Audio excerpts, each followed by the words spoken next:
আজ দুপুরে অন্তর্বর্তী সরকারের উপদেষ্টা পরিষদ জরুরি বৈঠকে বসছে। অন্যদিকে বৈঠকে সরকারের তরফ থেকে সংবাদ সম্মেলনও ডাকা হয়েছে। প্রধান উপদেষ্টার কার্যালয় সহ সংশ্লিষ্ট সূত্রগুলো বলছে, প্রধান উপদেষ্টা অধ্যাপক ডক্টর মোহাম্মদ ইউনূসের সভাপতিত্বে জরুরি এই বৈঠক জুলাই সনদ নিয়ে গণভোটের বিষয়ে চূড়ান্ত সিদ্ধান্ত নিতে পারে।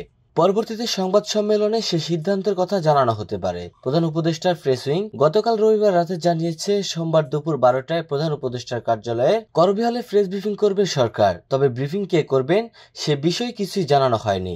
অন্তর্বর্তী সরকার দায়িত্ব নেওয়ার পর উপদেষ্টা পরিষদের বৈঠক শেষে বা অন্য যে কোনো প্রয়োজনে সাধারণত ফরেন সার্ভিস একাডেমিতে সংবাদ সম্মেলন আয়োজিত হয়ে আসছে। এবারই প্রথম এই ব্রিফিং আয়োজন করা হলো প্রধান উপদেষ্টার কার্যালয়ে।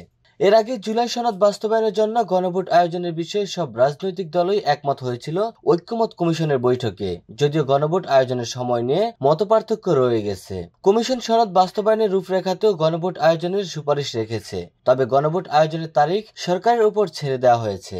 বিএনপি সহ সমমনা দলগুলো সরকার ঘোষিত আগামী ফেব্রুয়ারিতে অনুষ্ঠিত ত্রয়োদশ জাতীয় সংসদ নির্বাচনের দিনই এই গণভোট চায়। অন্যদিকে জামায়াত ইসলামী সহ সমমনা দলগুলো এই নির্বাচন চায় নভেম্বরের মধ্যেই, তা না হলে অন্তত জাতীয় নির্বাচনের আগে। এনসিপির অবশ্য গণভোট আয়োজনের তারিখ নিয়ে কোনো বিশেষ পছন্দ নেই। এই অবস্থায় গত বৃহস্পতিবার উপদেষ্টা পরিষদের বৈঠকের পর আইন উপদেষ্টা আসিফ নজরুল সংবাদ সম্মেলন করার সময় তার কাছে গণভোট আয়োজনের তারিখ নিয়ে জানতে চান সাংবাদিকরা।